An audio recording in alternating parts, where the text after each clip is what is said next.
Baik teman-teman sekalian, untuk soal ini kita akan berbicara tentang sesuatu yang dapat kita lakukan untuk menurunkan nada. Ini caranya seperti apa? Gitu. Adalah pertanyaannya. Jika kita berbicara tentang naik turunnya nada, berarti kita berbicara tentang tinggi rendahnya sebuah nada pada gitar. Jika kita berbicara tentang itu, maka kita berbicara erat dengan frekuensi.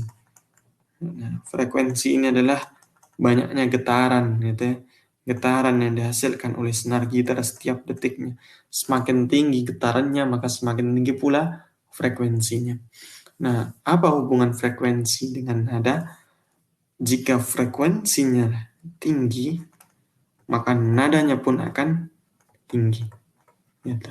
Demikian, jika frekuensi turun, maka nada akan turun pula. Gitu. Ini adalah sebuah konsep yang tidak bisa diganggu gugat. Gitu. Jika frekuensi pada gitar pada senar tertentu itu rendah, maka suaranya akan cenderung lebih terdengar ngebas dan sebaliknya. Gitu. Nah, untuk mengetahui faktor apa yang dapat digunakan untuk menurunkan nada dari sebuah senar gitar, ini kita berbicara erat dengan hukum Mersenne. Gitu.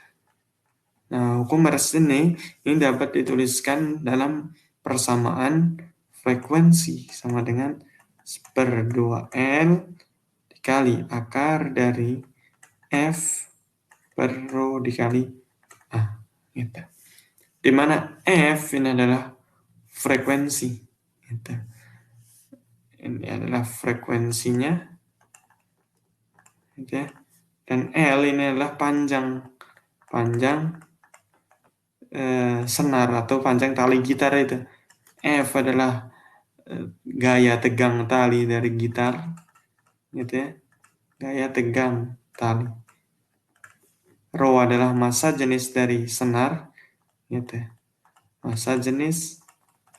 Dan A adalah luas penampang. Luas penampang itu apa?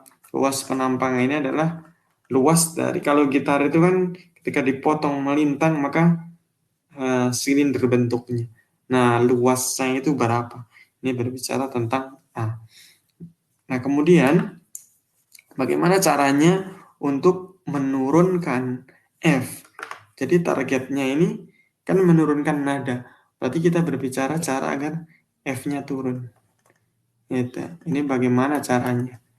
Nah, agar F-nya turun, maka semua yang ada di atas dalam persamaan ini, berarti kan cuma F, ini harus juga diturunkan karena dia berbanding lurus.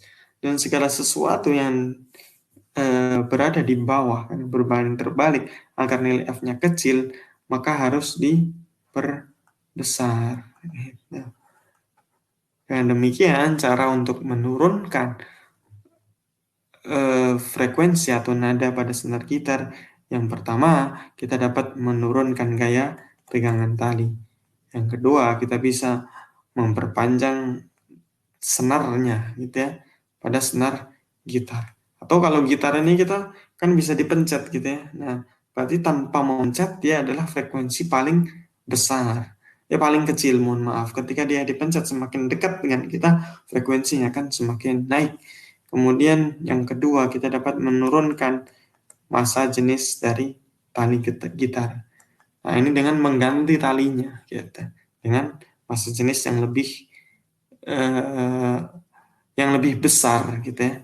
Mohon maaf, ini harus menaikkan karena berbanding terbalik, agar frekuensi rendah maka Rho harus dinaikkan. Kemudian yang terakhir juga sama, menaikkan luas penampang dari senar gitar. Jadi semakin besar senarnya akan semakin kecil frekuensinya. Demikian, mudah-mudahan bermanfaat. Terima kasih.